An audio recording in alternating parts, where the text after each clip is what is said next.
Una po tayo. Never late, never absent ang senador ng pamilyang Pilipino, Senator Tito Soto.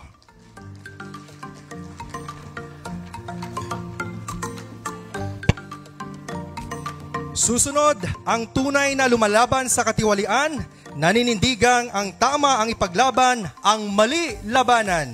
Numero 33 sa balota, Senador Ping Lacson.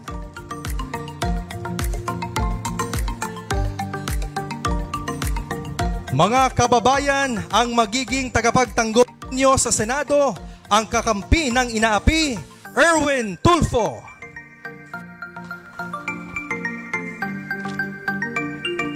Para sa kanya, hindi pwede ang pwede na. Dapat better. Abby Better. Abby Binay.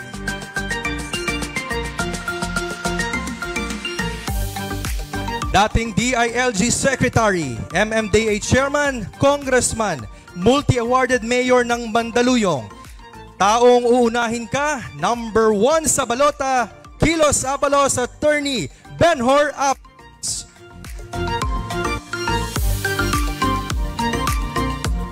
Ang kampyon na magbabalik sa Senado, the People's Champ, ang pambansang kamao, Ninong Manny Pacman Pacquiao.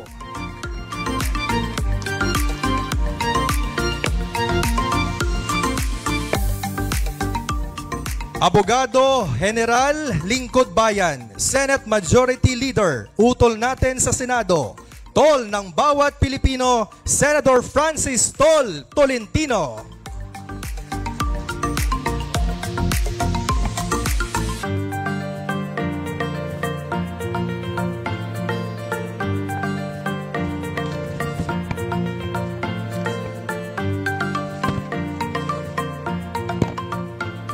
Alright, thank you to all our distinguished guests. And ari na, Iloilo ang alyansa para sa bagong Pilipinas. Now, we will begin our press conference and we will start with our local media. Kung sino po ang gustong magtanong, please approach our microphone, state your name, your media organization, at kanino nyo po ina-address ang inyong katanungan. Sige po, from our local media, ang una po magtatanong. Ayun.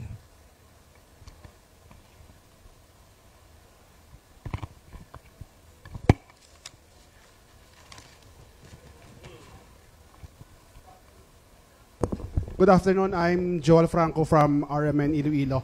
This question is for Senator Panfilo Ping Lacson. Sir, we have seen your speech during doon sa launching ng rally.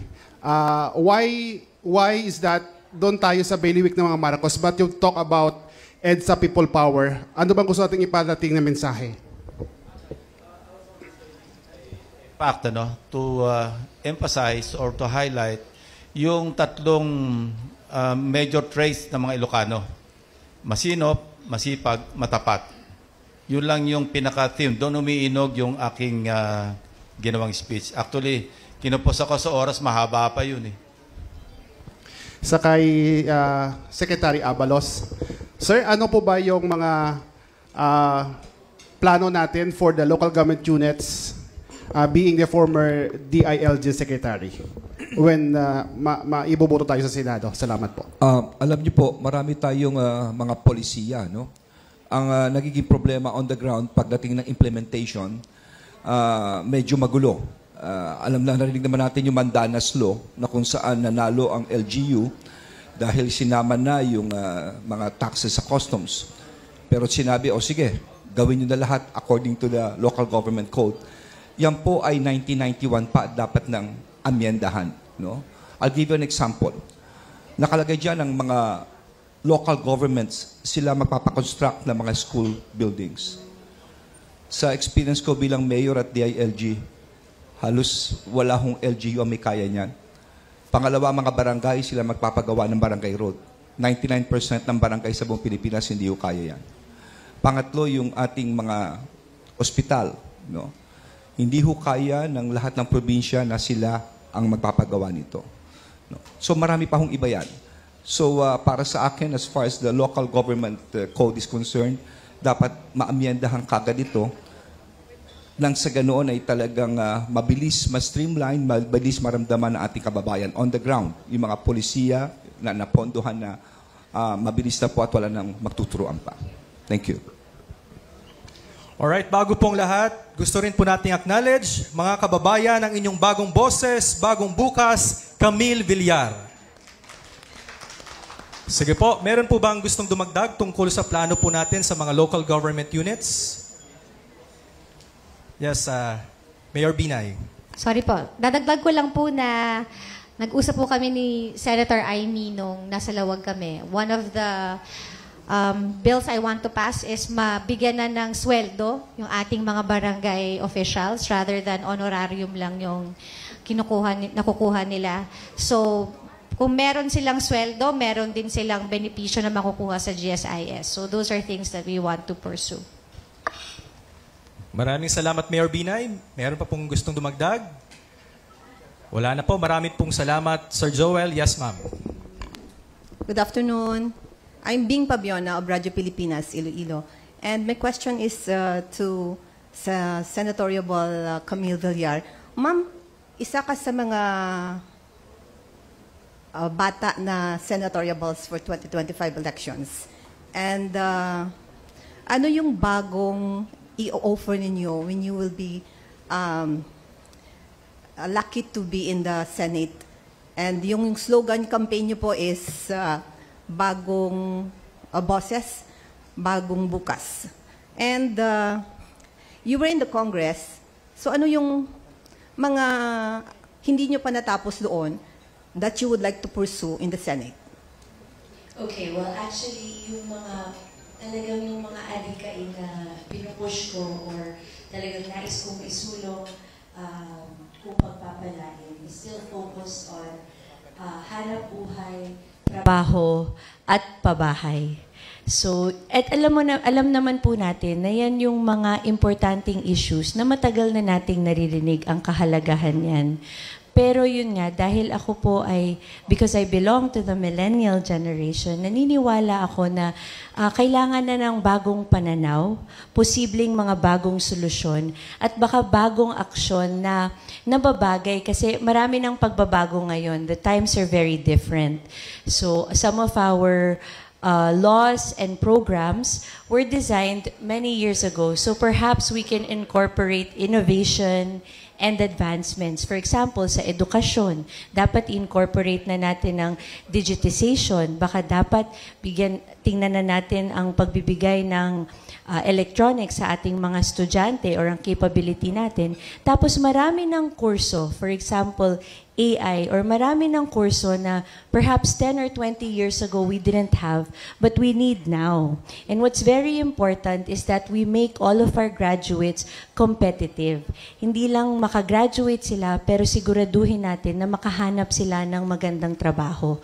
So talagang ngayon, nais kong i-input yung mga iba't ibang nangyayari sa atin in the last 5 to 10 years and the trends from around the world, at sana makabigay tayo ng mga bagong approach sa mga issues na palagi naman nating hinaharap. Marami pong salamat, Congresswoman Villar. Sa mga iba pa po nating kandidato, ano po yung mga panukalang batas na isusulong po ninyo sa Senado? Senator Pacquiao po. Ang aking isusulong yung pagsisecure ng funding sa ating mga small medium enterprises kasi napaka-importante at crucial talaga yan na problema sa ating bansa yung livelihood, sustainable livelihood ng bawat pamilya. Walang trabaho, walang hanap buhay, hindi mapagpaaral yung mga anak sa eskwelahan at hindi makabili ng pagkain o makabili ng anumang pangailangan na for emergency like kapag may nagkasakit, pambili ng gamot. So yun ang importante, yung security nila na mayroon silang sustainable livelihood o hanap buhay, income na mapagkukunan sa araw-araw. So yun ang importante kasi katulad ng sinabi ko, doon ako nanggaling sa pinakamahirap na sitwasyon ng buhay and sakit sa ulo at kung wala kang kinikita sa araw-araw, lalo na kung may pangangailangan na bibilihin. Thank you. Salamat po, Senator Pacquiao. Mayor Binay, may idadagdag po kayo?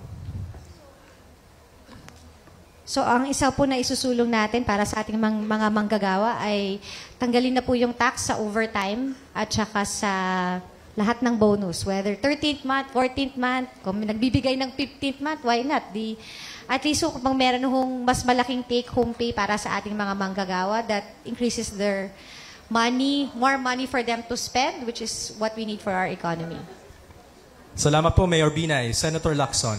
Yes, bukod sa nasabi ko na legislation para ma-exempt yung lahat ng government officials, elective or appointive, nais kong pag-aralan na kung paano ma-institutionalize yung kadiwa, yung mga stores, by way of legislation. Nang sa ganon, bumaba o ma-control natin yung inflation. Wow, how? Ma-eliminate yung pagkarami-raming middlemen. Kasi direkta na ito sa tulong ng mga local government units na rin, pwedeng ito'y napapractice na sa ibang probinsya, na kung saan nakikialam na yung local government units, nag-intervene na yung mga produce ng mga farmers, sila yung bumibili at dinidistribute sa mga kadiwa stores.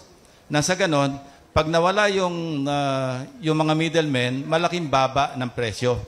So sa halip na ito'y temporary lamang, maganda nang ma-institutionalize by way of legislation para matulungan natin yung ating mga hindi lamang mga magsasaka, kundi yung mga pangkaraniwang mamimili. So yun ang isa kong iniisip, wala pang detalye, pag-aaralan kung paano ma-institutionalize yung kadiwa. Salamat po, Senator Lacson. Senator Soto po. Thank you. Yung binanggit ni Senator Lacson, pasok yun doon sa proposal ko na na government should buy 50% of all the output of all farmers in the country.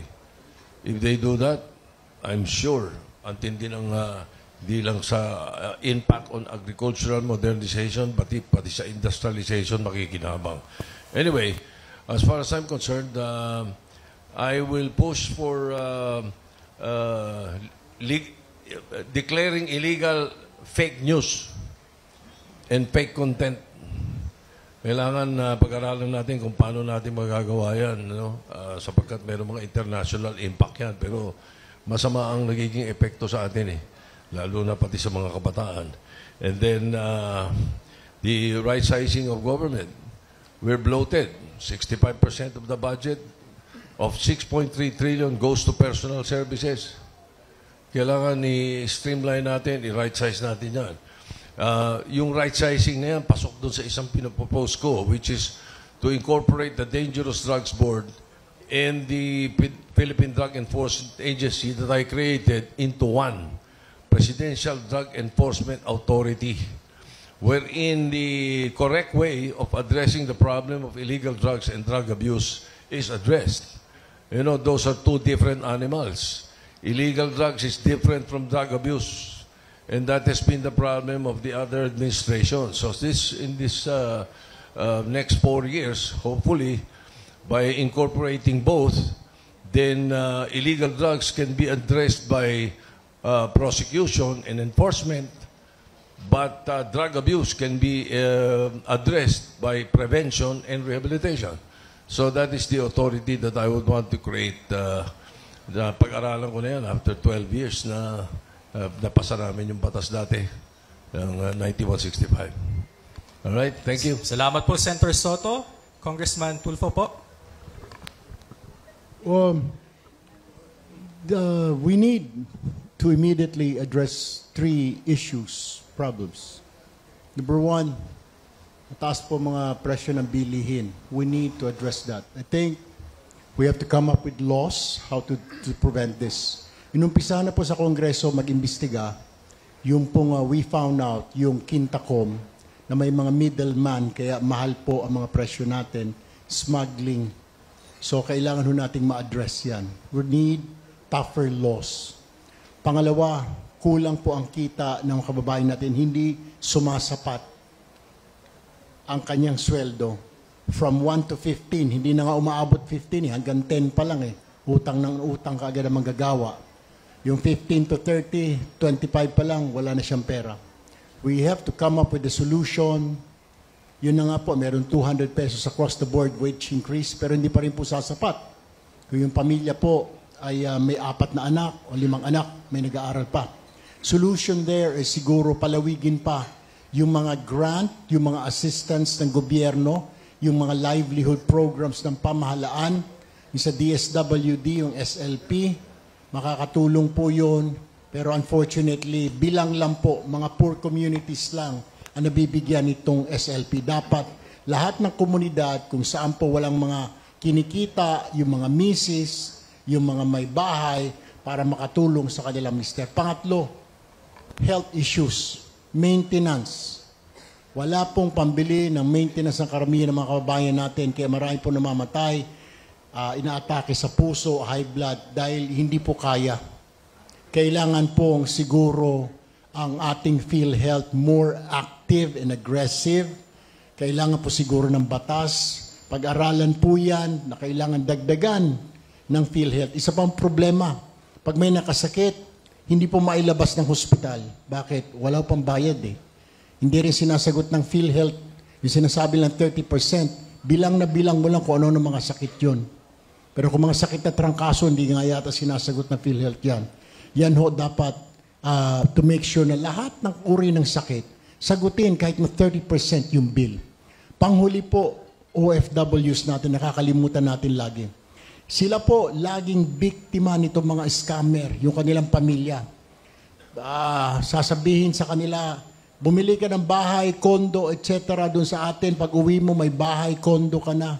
O yung kanila, mag-invest ka dito para yung mga ipon mo. Yung kawawang OFW mag-i-invest. Siguro po, meron po akong i-final na bill sa Kongreso na parusa na habang buhay na pagkakulong yung mang-i-scam sa mga OFW. Lagi po sila ang biktima. Yun po ang gagawin ho natin immediately. Salamat po Kong Tulfo, Secretary Abalos. Napaka-importante po ng food security, no? Alam nyo, yung sinasabi kanina ni Senator Lacson, nangyari po sa akin na ito nung ako'y mayor na Mandaluyong. Sa Aliaga noon ay halos tinatapon na yung mga kalabasa. No? Halos pinamimigay na. So ang ginawa ko bilang alkalde noon ay binili ko lahat ng mga produce nila.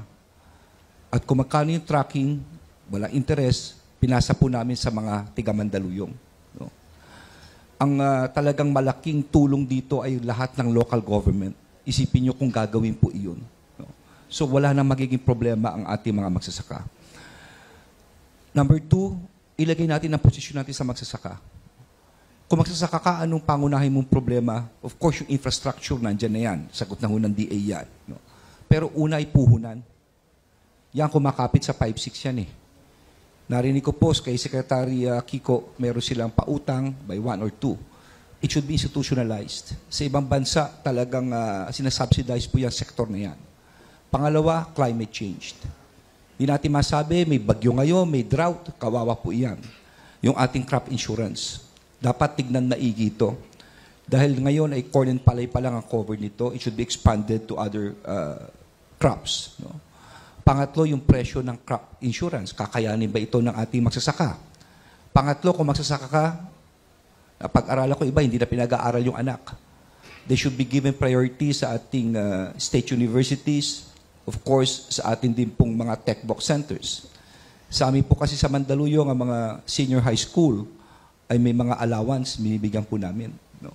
Kung kakayanin rin lang, why not? No? Tignan po natin ito. No? At panglima, of course, yung amilyar sa lupa. Dahil once mawala ang rice fields natin, yung ating food security ay maapektuhan. No? Ilan lang po iyan. Nung ako po yung nakisekretary ng DILG, nilapitan ako ng National Grid. Ang sabi sa akin, Sec, hindi namin ma-connect certain portions of Visayas in Mindanao. Kako, bakit? Ayaw hubigyan ng permit ng LGU. I created a task force at, you know what, in less than 1 year, 24 transmission lines were constructed. Pinashow cost ko yung mga LGUs. No? it should be reviewed. Dapat yung anti-red tape talaga ma-implement ng husto at maiano. No? At actually, marami pa hong iba. Sa education naman, we should also look at the Unifast system. Dahil alam naman natin dito, ay sa colleges, sa Unifast ito inaano. Tingnan natin kung angko pa ba yung pressure nito at for how many years. Mamaya po si Tol, alam kong ano niya rin ito, yung ating ibat sa kuryente. Pero on record, I was a congressman of the 13th Congress. I stood against the IVAT on electricity. And that's on record. No? Kasi ako naniniwala na kung masyadong tataksan natin ito, it will affect ang lahat, lalo na manufacturing. And I will stand by that position na yung ginawa ko po noong ako yung congressman pa. Ilan na po yun. Thank you. Salamat po, Secretary Abalos. Senator Tolentino. Magandang. Sira na yung boses ko ah. Nag-concert kasi ako kagabi. Siguro tatlong items lang. Sama. Tatlong items. Siguro Lynette Ginger, ano. Tatlong items siguro locally.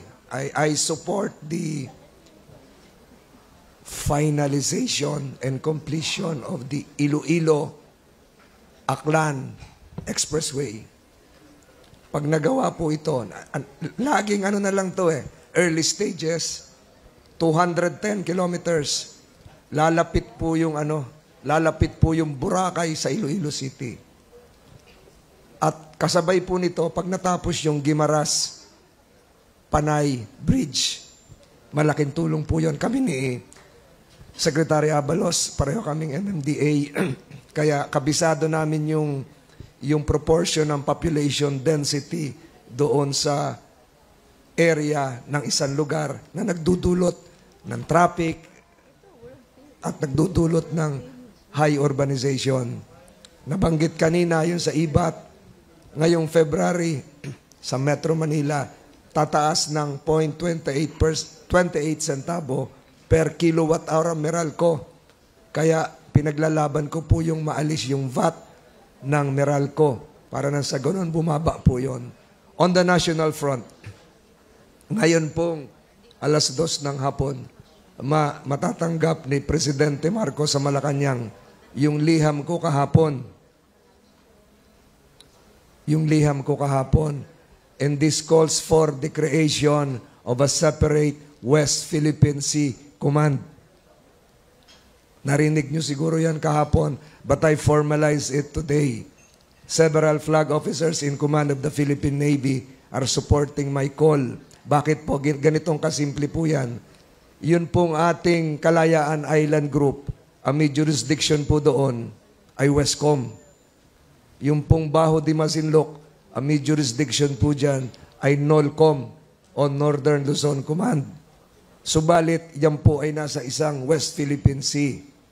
That is why I'm calling for the creation of a separate West Philippine Sea Command. Yun pong 12 nautical miles natin, yung 12 nautical miles natin from the shoreline, yun po yung territorial sea. Pwede po yung ma-maintain ng NOLCOM, ng Westcom, at jurisdiction ng Coast Guard. Subalit yung beyond, sa ngayon po dun sa ginawa nating batas na Philippine Maritime Zones Law, dapat po yon sa isang separate West Philippine Sea Command. Pasensya na po kayo sa boses ko, naparami yung kanta ko kagabi. Marami pong salamat sa ating mga senatorial candidates. Salamat din po kay Ma'am Bing. Ang susunod po na magtatanong, sige. Magandang hapon po. Reynold Arca po from IFM Iloilo. My question is for Senator Pacquiao. Regarding with sustainable livelihoods, how will you ensure that livelihood programs provide long-term benefits for workers and entrepreneurs rather than just a short-term relief? Po, sir. Thank you. Ang yung sinasabi ko kanina na small medium enterprises, napaka-importante yan dahil crucial. Pag yan napalakas mo, makakatulong sa ekonomiya yan at makapagbigay ng trabaho sa milyon-milyon mga Pilipino. Kasi dito sa bansa natin, 99% ang small medium enterprises. So including na micro, small medium enterprises. At kung hindi natin yan sila tutulungan, hindi natin palalakasin yan, imposible na magkaroon tayo ng makarecover kagad tayo economically. Kumbaga, to provide jobs, importante yan na palakasin natin. Kasi ilang milyong Pilipino ang walang trabaho, nangangailangan ng trabaho. Mag-graduate ka man o hindi graduate, undergrad, at least may trabaho. So pag yan lakas natin at pag putuon na ng pansin at lalagyan ng budget funding, maniwala kayo sa akin, pinag-aralan ko yan, talagang yan ang key para tayo umasinso, ang mga Pilipino umasinso at magkaroon ng hanap buhay.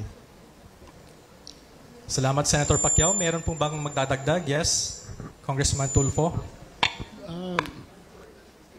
Idagdag ko lang, when I was at DSWD, meron nga po yung binabanggit natin kanina, sinasabi ni Senator Manny Pacquiao, ito po yung Sustainable Livelihood Program.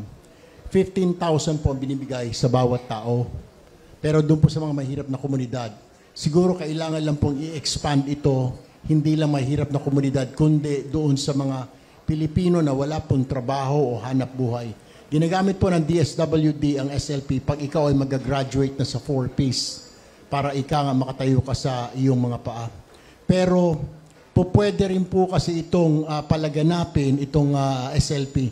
Pero bago ka bigyan ng DSWD ng pondo, kailangan mo munang mag-undergo ng training sa TESDA kung anong klaseng negosyo, pagpapatakbo ng negosyo. Kasi nga naman, masasayang lang, bibigyan ka ng pera, tapos wala kang training kung paano gamitin, negosyo, yung pera, mababankrupt lang o masasayang. So, ang ginagawa nila, kailangan may training.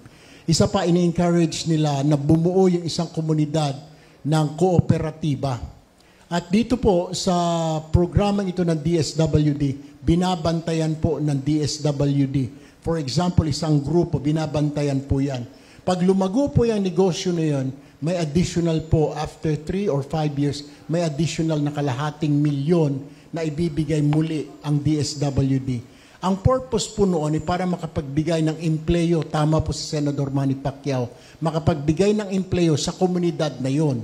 So kung mag-uumpisa ron, 10 lang silang miyembro ng kooperatiba, makakadagdag sila ng trabaho ng mga tao. Therefore, yung komunidad nila naghihirap, may mga trabaho ang mga tao. So, binabantayan po, meron po tayong ganun. At yan po siguro ang kailangan palakasin natin yung programang ito ng DSWD. Maraming salamat po. Salamat po, Congressman Tulfo. Senator Lacson po. Yes, gusto kong susugan at suportahan yung adhikain yung advocacy ni Senator Manny Pacquiao at saka ni Congressman Erwin. Tama yun kasi dapat lang natin suportahan yung MSMEs. 99.6% actually to be exact ang nagko-comprise ng MSMEs. Pag sinabi nating micro, ito yung hindi lalampas ng 3 million pesos ang capital asset, yung asset. Pag sinabi nating small, ito yung from 3 million 1 hanggang 15 million pesos. Maliliit ang asset nila. Pag sinabi nating medium, ito yung 15 million and 1 hanggang 100 million. At ang MSMEs, ito po yung nag-a-account ng 63% ng ating labor force. So pag hindi natin tinulungan at pinalakas yung MSMEs natin, marami pong maapektuhan.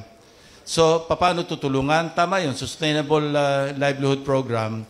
At siguro maglaan tayo ng parang lending institution o kaya lending process para masalo at matulungan yung MSMEs. Kaya nga po ako, mayroon akong concern doon sa 200 pesos per day across the board na salary increase. Dapat laging inflation-based. At saka tingnan din natin mabuti, kakayanin ba ito ng MSMEs? Kasi kung ang capital asset mo ay hindi lalampas ng 3 million, paano ka magpapasweldo ng additional 200 pesos per day, especially sa lugar ng inflation ay mababa naman. Kaya dapat ang pagbibigyan ng across the board, ito may mga parameters lamang at iwanan pa rin natin yung certain leeway or space para yung ating tripartite regional waste board makagalaw din ng konti kasi sila yung nakakaalam kung ano yung sitwasyon sa inflation sa kani-kanila mga lugar. Salamat po.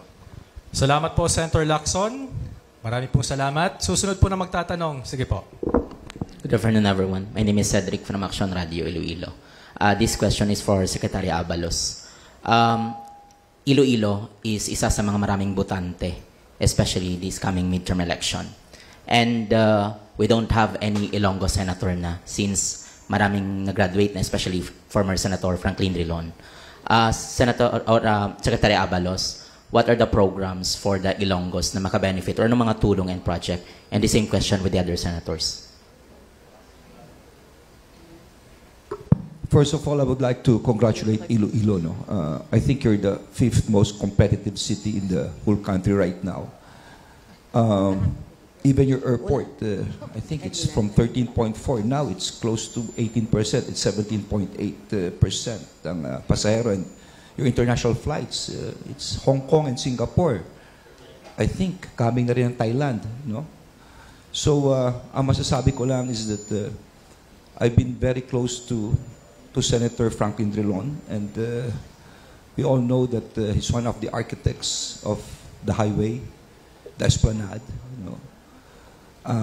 It's one of the most livable cities in the whole world, the transformation of Iloilo. The thing that I could do for Iloilo is, number one, your airport. Kasi alam nyo, ang isang lugar, maski maganda airport, maski maganda aeroplano, kung talagang ayaw puntahan ng tao, hindi pupunta. But yours is something different. Punong-puno ito ng local tourists at punong-puno ng international. That's why it's expanding.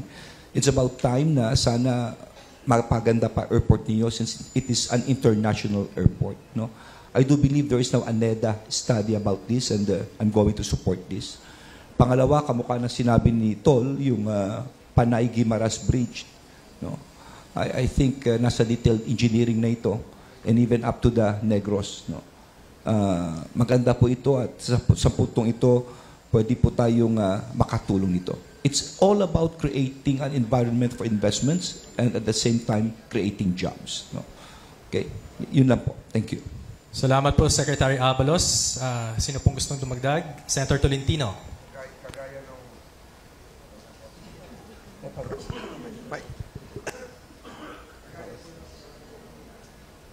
Kagaya nung sinabi ko kanina, we support the completion of that bridge, which is vital for your economic development, as well as the Iloilo Capiz Aklan Expressway, which is a 210-kilometer expressway, 4-lane highway, which would really boost tourism in this region. Likewise, I see Iloilo as a hub for medical tourism. So, makikita po natin, dapat mapalakas po yung mga medical schools dito sa Iloilo. Ang sinasabi nila, magagaling yung doktor nyo rito. Dapat pasyalan na ito, gaya ng Singapore o Thailand. Nakikita ko rin po siguro, kagaya ng sinabi ni Sec Benar, yung development ng airport nyo would really, redevelopment of your airport would really catalyze growth for the tourism sector. May mga pinag-uusapan po sa local news dito, yung Sunset Boulevard. The Sunset Boulevard concept is good. That 4-kilometer stretch is good. That is a symbol of urban renewal. Pero yung mga karatig pong lugar siguro, para lumuwag lalo, ano bang pangalan nun? Muelle Loni. Yung mga karatig lugar, yung anong pangalan ng isa? Isnart. Yung mga karatig na, yung mga parallel streets should likewise be widened to enable the Sunset Boulevard to achieve its full potential, just like the Esplanade. Gusto ko rin pong ipaalam na noong nakaraang Kongreso, si Senator Tolentino po ay bahagi ng Republic Act 11735 kung saan ilulunsad ang isang napakalaking fish hatchery dito po sa Batad, Iloilo. At inaasahan po ito na matatapos this year at magpo-provide ng halos 12 million fingerlings ng bangus. At yung bangus po yung bangus pong yon, yung fingerlings na yon, ay hindi lang para sa Iloilo. Nakakarating po yon hanggang sa Dagupan. Nakakarating po yon sa Luzon. Yun lamang po siguro, at Nawawalan na po yung boses ko. Salamat po, Senator Tolentino. Congresswoman Villar. Yes, actually, ang lolo ko po, si Manuel Montalban Villar, ay taga Miagao dito sa Iloilo. Pero marami pong hindi nakakakilala sa kanila dahil ang pamilya po namin, we were fishermen, they were fishermen. Tapos mahirap lang po sila. So, nag-migrate po sila sa Maynila para makahanap ng mas magandang trabaho. At doon na po sila nag-settle sa Tondo. At doon na po pinanganak ang aking papa na si Senator Manny Villar. Pero talagang, I trace my roots back to Iloilo. And that is why, kung pagpapalain po ako, talagang nais kong ipakita ang pagmamahal ko sa probinsya kung saan nanggaling ang aming pamilya. In fact, malaking karangalan po sa akin noong 2006 na maging Queen of Haro. Kasi alam kong yun ay isang napaka-prestigious na ibinibigay na sort of honor sa isang taga Iloilo, and nabigay po sa amin yun bagaman hindi naman po kami kilala or sikat dito. And so it has been my passion, it is my strong belief and my desire to give back to Iloilo and to make sure na kahit saan man kami mapunta or kahit saan man kami pagpalain ay susuportahan natin ang lahat ng mga proyekto dito at sisiguraduhin natin na kasama tayo sa progress ng Iloilo. Nakikita ko there are two things that we can push in Iloilo, and that is infrastructure. There are a lot of projects that were mentioned by my colleagues here. So, ipupush natin yan dahil maganda yan for the economy and dahil talagang ang infrastruktura po ay naglilikha ng maraming trabaho. Ang isa pa pong nakikita ko na oportunidad na sektor na pwedeng palaguin dito sa Iloilo ay ang turismo. Dahil maraming magagandang sites dito. The food is very good and talented talaga ang mga Ilonggo at nais ko pong ipakita yan hindi lang sa mga ibang Pilipino kundi sa buong mundo. So nais ko rin po i-push ang tourism projects here, lalong-lalo na dahil naglilika din ng maraming trabaho ang turismo. So yun lang. Salamat po, Congresswoman Villar. Yes, Congressman Tulfo. Agree po ako doon sa mga sinabi ng kasamahan ko rito. Infrastructure. Kailangan po yung mga superhighway para marating po. Napakadami mga tourist destinations po dito sa Iloilo. Sayang naman. Beautiful churches, beaches, you name it, nandito po sa Iloilo. So, kailangan lang ho talaga. And then, transportation, yung mga kababayan natin, yung mobility. Kasi napansin ko, karamihan, nagta-tricycle pa, etc. Kailangan ho natin siguro ng mass transport na maganda-ganda.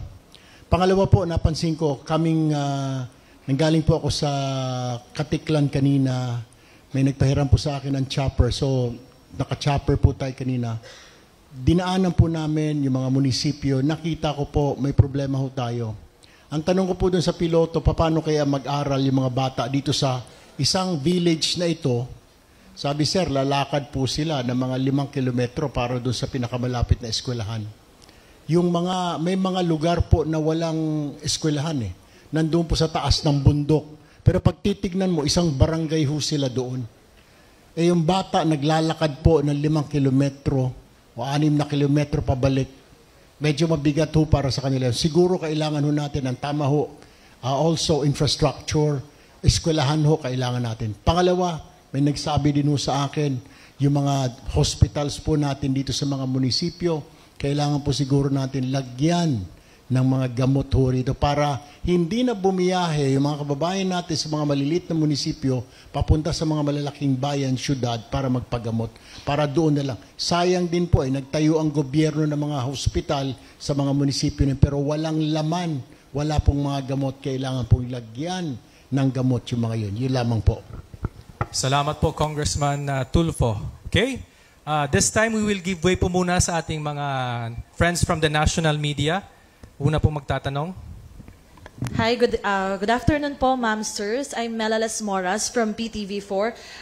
If I recall it correctly, last Alyansa press conference, nabanggit natin na we are against negative campaigning, walang siraan, we're against negative tactics. But last speech ni Pangulong Ferdinand R. Marcos Jr. sa ating proclamation rally, may mga nabanggit siya while campaigning for you na wala sa kanila ang may bahid ng dugo dahil sa tukhang, wala sa kanila ang pumapalakpak sa China, at wala rin sa kanila ang mga sumuporta sa Pogo. May I ask, what's your views about this statement po of the President?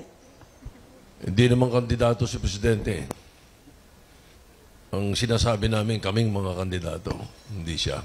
So, he was merely stating facts.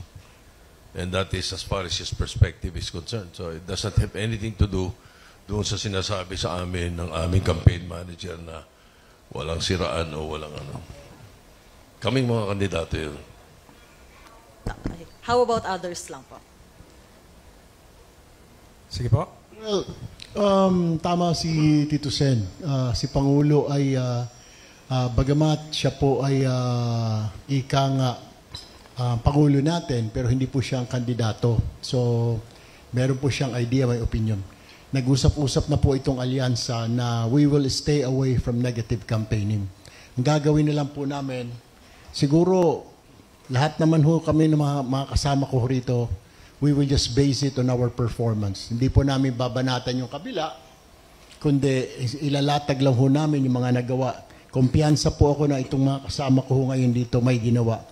Either sa local government, sa Kongreso, sa Senado, may mga, alam naman ho ninyo yun, you being the media, na I'm sure na nadyaryo din po lahat ng mga ito. 3 senador po, 4 po, Manny Pacquiao in the Senate before, Senator Ping, Senator Soto, Senator Tolentino, and then sa local government, si DILG, and then si Mayor Abibinay. Sa Congress po ako and si Congressman Villar. May mga ginawa po. So it will be more on performance-based. That's yung po ang napag-usapan po namin. Hindi po namin aatakihin yung kabila. Sabi nga natin, we don't like that negative publicity. Pero yung kay Pangulo po, siya po yung Pangulo. Hindi naman po natin pwedeng diktahan ho yun. Kanyang opinion po yun. Maraming salamat po. At saka, dagdag lang, ano? At saka there is such thing as, hindi naman naninira kung may pinupuri ka eh. Meron kang binabanggit na fact. Tapos hindi nagagawa ng iba. Di ba? For example, pag sinabing nung crisis, nung pandemic, sino yung mga nakatindig doon physically? Ako, Senator Lacson, Senator Tolentino. Di ba? Sinabi namin yun. Pero hindi namin kayo nang magsasabi o mag-iisip, yung mga iba pala 2 taong hindi pumasok. Di ba? Ganon. Pero ang sinasabi namin, yung perspective na binubuhat ni Presidente yung mga kandidato. Ganon yun eh. Kaya lang may tinatamaan dahil pag meron kang inangat, may tatamaan kahit paano. Parang ganon lang yung perspective niya. Pero as I said, hindi siya kandidato. Sige po. Secretary Abalos, din Senator Pacquiao po. Sorry. Okay. Well, let's look at it sa buong konteksto. Huwag muna yung isang parte lang.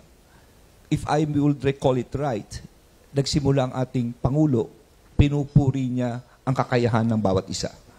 12 po kami at ang aming tema ay dalahan. Sinabi ng ating Pangulo, may mga re-electionista senador, may mga congressman na magkakasama, may mga abogado, may mga kababaihan. Pinuri niya ng pinuri. At nung sinabi niya na wala man dito sa mga ito, sa China, di man kami magiging ng China. Well, for me, hindi naman masama na sabihin mo yun. No? It's not negative as if you're going to look at that. Dahil lahat naman talaga kami, we are for Philippine sovereignty. Hindi ba? And none of us are against extrajudicial killing. No? So, I don't see anything wrong with that, no, sa pagkasabi ng ating Pangulo. Let's look at it, yung konteksto ng pagkabuo. No? Sana yun po ang tignan natin. Okay? Salamat po. Kung ako po, mahilig ako mag-analyze, and I'd like to stretch my imagination a bit further. Alam nyo, yung Pangulo, may access to sa lahat ng information. So I'd like to think na merong pinanggagalingan yung kanyang passion do sa kanyang speech para magbigay ng pitch sa kanyang mga kandidato. No? I'm going to speculate. No? Posibleng may mga information na kung saan, medyo extreme ito. Huwag nyo itong, sabi ko nga, speculation ito.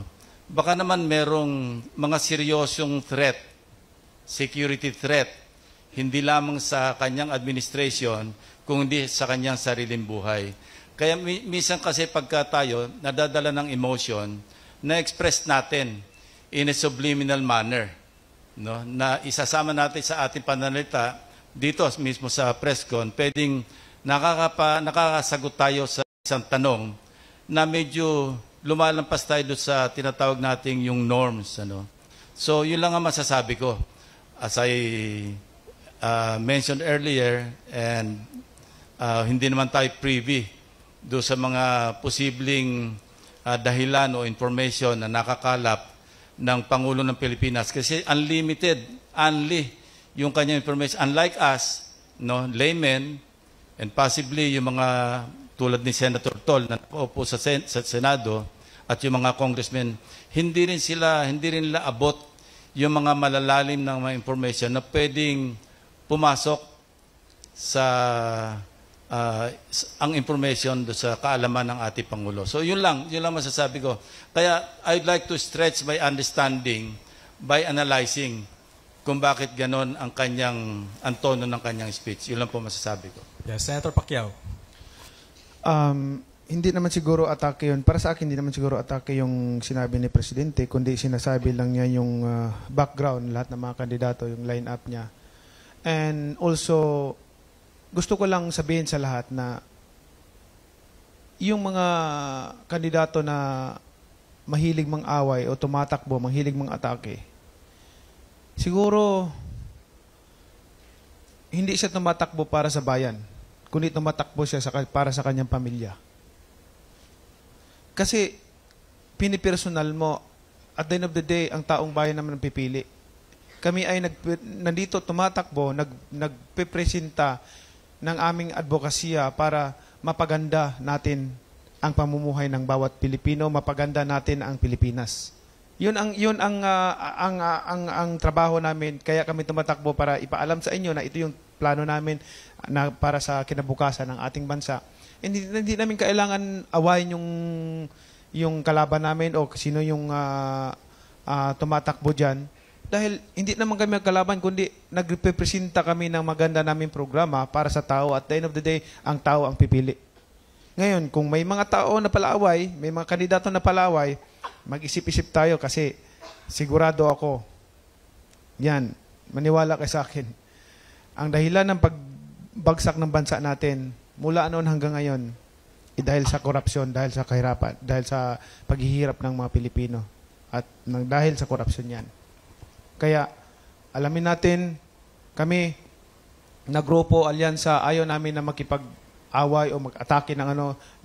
Naglatag kami ng aming plataforma para sa magandang kinabukasan para dito sa sinusulong nating bagong Pilipinas. Maraming salamat po. Marami pong salamat. Another question from the national media. Sige po. Mar Rodriguez po from People's Taliba. President Marcos said on his speech po do sa Lawag that none of his administration senatorial candidates were involved in extrajudicial killings, pandemic corruptions, or pro-China policies. Ano po ang reaction niyo po tungkol dito?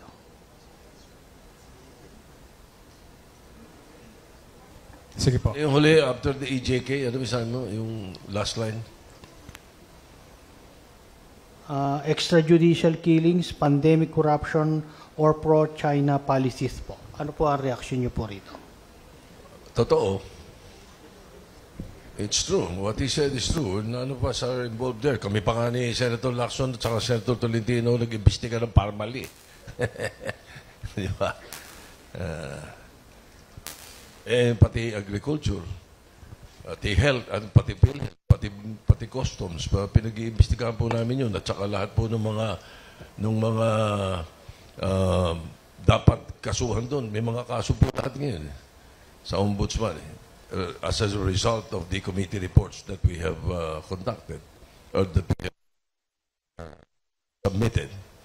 Kaya tama yung sinabi ni Presidente. Okay, thank you, Senator Soto. May mga gusto pong dumagdag? Alright, let's have next question, please. Good afternoon, Senators. Jester Manelas po from People's Journal. My question is, President Bongbong Marcos always emphasized to government officials to continue serving public with integrity and accountability.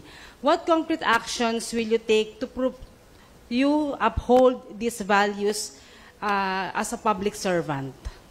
Ako, ito sa akin, sabi ko nga, yung unang-unang panukalang batas na i-refile, hindi ito ipapile, yun yung ma-exempt yung lahat. Basta pumasok ka sa gobyerno, whether appointive or elective official ka, maski lowest clerk ka, lowest salary grade, hanggang sa pinakamataas, dapat deemed naka-waive yung rights mo under the Bank Secrecy Act.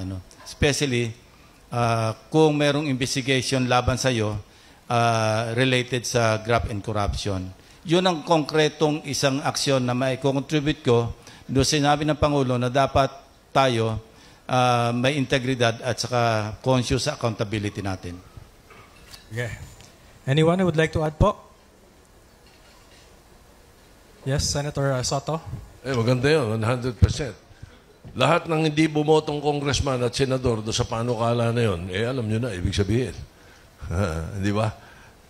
Maganda yun because the plan of Senator Lacson, and I support it, is to amend the SALN law. Para SALN law, i-amendahan natin. Alisin natin yung footnote. Kasi footnote lang yung nakalagay na the ombudsman may appoint so-and-so to investigate. Ganun Hindi malinaw yun. Pero nagagamit ng ombudsman yun. Yun yung ginawa kay Justice Corona Kaya nabuksan yung mga bangko Pero ano yun footnote lang pare. Dahil pag hindi ka nagbabasa ng buo, hindi mo makikitang available pala yun So what what Senator Lacson plans to do is to make it into a very elaborate provision in the law. O ikaw, pag inimbestigahan ka, wala ka ng bank secrecy. Yan. Thank you very much. Yes, Secretary Abalos. I also join in that suggestion of Senator Lacson na hindi lang imbestigahan. From the very first day, may waiver ka na of your bank accounts. And not only that, the strict implementation of the SALN, napaka-importante po sa lahat na empleyado ng gobyerno. Okay, marami pong salamat. Yes, Senator. Dadagdagan ko lang, shouldn't only be limited to bank accounts, pati mga properties, etc. How did you acquire it? Pangalawa, sana wag maging balat sibuyas ang mga nakaupong opisyales, particular sa Senado at Kongreso, pag nagkaroon ng investigasyon. I'm open for that. Kasi nga, you're a government official, gumagawa ka ng mga batas, so dapat ikaw ay maging example ng ikang credibility, and then dapat example ka na hindi ka corrupt being an official. Yun lamang po. Marami pong salamat, Congressman Tulfo. Okay, we're down to our last two questions. Anyone? Sige. Doon po muna. Okay, sige. Nagsimula na po yung reforma sa PhilHealth with a change in leadership. Ano pa po kaya yung gusto nating makita na mabago sa PhilHealth? Ako, specific wag na nating ibalik yung amendment, yung special provision na nag-amend sa dating special provision sa under the program fund ng special purpose fund ng GAA. Kaya kasi na-realign yung 89.9 billion na pondo ng PhilHealth kasi nadagdagan ng dalawang special provision. Specifically, yung letter D, sinama yung government-owned and controlled corporation. On top of the first three provisions, na ito inherent yun na pwede mag-realign kung merong pera yung treasury, excess, merong accompany yung revenue measure, at saka yung mga merong approved loan. Tatlo. Dinagdagan ito noong para sa 2024 GAA, nilagyan ng 2 extra provisions. Yun nga, GOCC, pwedeng pakialaman, at saka yung foreign assisted project. Anyway, balik tayo sa GOCC. Mabuti na lamang sa 2025 GAA, tinanggal na po yon. Kasi sa aking pananaw, hindi po ako abogado. Pero ang GAA is a general law. At ang general law, hindi pwede mag-amend ng special law. Ang PhilHealth, covered po ito ng PhilHealth Act as amended, at saka Universal Healthcare Act, na kung saan specific lamang na yung pondo ng PhilHealth, dito lang pwedeng gamitin. Magsaset ako ng at least 2. Yung increase yung benefits ng mga members at saka bawasan yung premium. Ang nangyari, sinasabi nila excess yung pondo ng PhilHealth. Naluluno daw sa pondo kasi ang kwenta nila 600, 700 billion. Pero naglabas sa interpellation do sa Supreme Court, lumalabas, bankrupt pala ang PhilHealth. Kasi pag tinignan natin on its face, baka maraming ang pera, pero yung actuarial life, no? Pag sinunod natin yung 30 years, 45 years from now, walang pera ang PhilHealth. So dapat makorek ito, at natutuwa nga ako, nagpasalamat nga ako personal kay Speaker Romualdez noon kasi nawala yung 2 special provisions. Na-discuss po namin ito.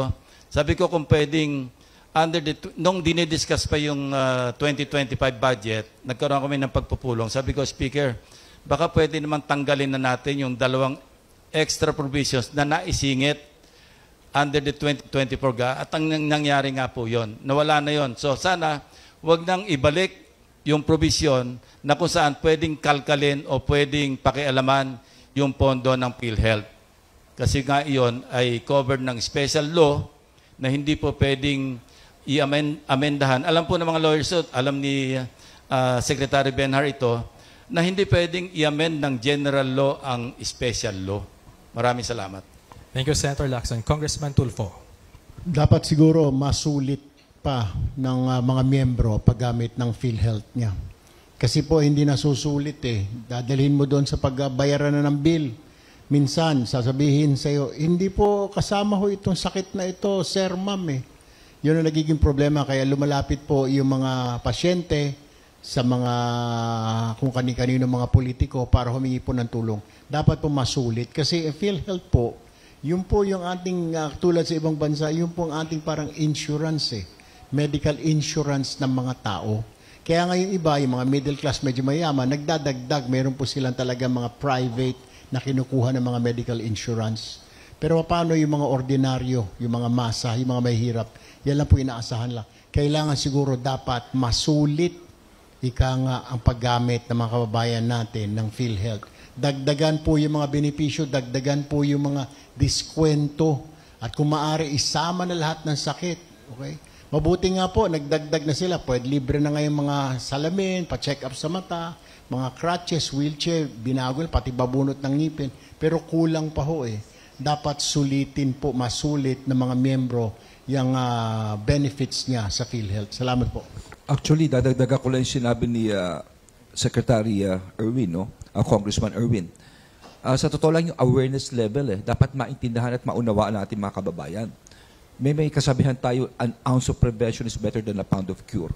Na meron din tayong karapatan bilang PhilHealth members na magpa-test at bayaran po ng PhilHealth yan. Yung test na to at yung mga gamot na gagamitin ninyo, karamihan po hindi nagagamit ito. No? Sayang po ito. No? At siguro, dahilan na rin kaya sila nagkaroon ng savings. So, importante ang information drive. Lahat ng benepisyo ng PhilHealth. Okay, Mayor Binay. So dagdagan ko lang po yung sinabi ni Sec Benhar. Kasi naniniwala din po ako sa preventive medicine rather than curative medicine. Why does PhilHealth not encourage you to have your regular checkup? Bakit hindi binabayaran kung magpapa-x-ray ka, magpapa-blood test ka every year? Kasi mas mura yun kaysa kung magkasakit ka. Dahil by then, mas mahal at mas malala na yung sakit mo. And yet, PhilHealth does not help us or encourage us to have our regular checkups, which should be covered under PhilHealth. Sige po, Mayor Bian. And may follow-up question? Masyadong seryoso yung mga questions earlier. Just to break the ice, tomorrow Valentine's Day, baka po may Valentine's message kayo for tomorrow. Dati, ang schedule namin, 14 dito, 16 kami sa Davao. Lahat kami hindi kumikibo. Kaya ginawang 13 dito, 15 sa Davao. Dahil pag hindi, wala kami sa bahay ng 14, medyo malaki problema namin. So, yun. Happy Valentine's sa lahat. Sir, di ba may sinasabi kapag before or after yung celebration? Others. May others. Alright, meron po magdadagdag? Valentine's message? Alright, sige. Okay. Alright, so, alright, one last question po. Before we have the closing statements of our senatorial candidates. Yes. Good afternoon. I'm Jennifer Rendon from the Daily Guardian and Philippine Star. Sir, sa 8 senators, na-mention nyo palagi about food sustainability, about job security. Pero ano yung stance niyo about the West Philippine Sea? Kasi kung somehow solve na natin yung local insurgency at mag-shift tayo into external territorial defense, ano po yung magagawa natin doon? Sige po. Yeah. Ako lagi sinasabi ko, kailangan magkaroon ng balance of power dyan sa West Philippine Sea. Kasi tayo, napakahina natin militarily. Hindi natin kayang banggain face-to-face ang China. One of the military powers, if not the most or the strongest military power ngayon sa mundo, yung China. Hindi natin alam yan. Ano? Dati, 50 years sila behind the United States. Pero ngayon, nagka-catch up sila masyado mabilis. So, ang nakikita solusyon, yung balance of power, hindi ito yung nag-encourage o nag-trigger ng gyera. Pag sinabi yung balance of power, mag-aalakan ng bawat ang magkabilang partido na gumalaw. Tayo, ang best weapon natin sa arsenal na hindi natin sana hindi natin magamit yung Mutual Defense Treaty, MDT, with the United States. Ano? Dahil doon, nakasaad, dati yon sa Pacific area, an attack on a public vessel of either country is deemed an attack on the government of either country, Philippines saka US. In-expand nila yan, na-cover nila yung Indochina, yung South China Sea. Mabuti yon. So ngayon, maganda yung nangyayari kasi sumasama na sa mga exercises, Australia, Japan. Ngayon, may bago na naman, mga European countries, nagjo-join na rin. Why? Because yung West Philippine Sea or yung South China Sea, sea lanes yan ng commerce. Ito, ang national interest natin, yung arbitral ruling na nagsasabing EEC sa atin yan, di ba? Pwede tayong, may karapatan tayo. Pero yung ibang bansa na mas malalakas, meron din silang interest na pinoprotektahan dyan. Kaya, sabihin na natin, gamitin natin opportunity yon para ma-maintain natin yung balance of power, para hindi masyadong maging agresibo ang China. Alam nyo, ang strategy ng military strategy ng China, since I think way back, yung tinatawag nilang cabbage strategy. Pinapaikutan, binabalot, hanggang sa Machok. Kaya yung nag-iisa natin barko doon, yung BP Sierra Madre, sinadya yun ng Philippine Navy, ng Philippine government, na hindi decommission, maski kinakalawang na. Nalalagdag ng araw yung mga marine contingent, minsan sa flooring. At kaya nag-resupply, dinagdadala rin ng mga steel matting, na sa ganon, ma-maintain. Kung tutusin, dapat decommission na kasi hindi na nag-ooperate Pero hindi nila dined-commission para manatiling public vessel, para manatiling Navy vessel. Nasa ganon, siyempre, mag-aalanganin yung China na i-attack yun, palubugin, dahil baka matrigger yung Mutual Defense Treaty. So ako, ang basic na aking pananaw para maprotektahan natin yung ating territorial integrity at saka yung sovereignty, yun na lang naiwan sa atin na pwedeng panlaban, balance of power doon sa West Philippine Sea. Okay, thank you very much. Senator Soto. Salamat po. In the 18th Congress, I filed a bill, yung declaring the Philippine Maritime Zones. After that, hindi namin natapos, pero in 19th Congress, final ni Senator Tolentino, and he was able, I think he was able to pass it. The President signed it, kaya nagpapasalamat ako, Presidente. Yung dahilan kung bakit ko final yun, is para madeklara kung alin ang atin. Hindi pwedeng China lang ang nagdideklara ng 9-line. Kaya yun, dineklara natin yun. And I believe kasi during that time that we cannot just rely on UNCLOS o yung the United Nations Convention on the Law of the Sea dahil hindi malinaw as far as the Philippines is concerned. So yun, napasa nila. So Senator Tolentino, siguro you can elaborate on that kahit napaus ka dahil ikaw na nagtuloy nung final ko. Senator Tolentino? Salamat po, pero yung boses ko, alam niyo po, kahit wala na akong boses, hindi nila ako pwedeng i-silence sa West Philippine Sea. Makakasigurado po kayo doon, kahit wala na akong boses, hindi nila ako mapapatahimik sa West Philippine Sea. Alright, salamat po. Senator Ayas, Secretary Abalos. Yes, what is important as we've said before, the arbitral ruling, atin ng Philippine Sea. It has been awarded. Let's never lose sight of that. So, multilateral approach is the best.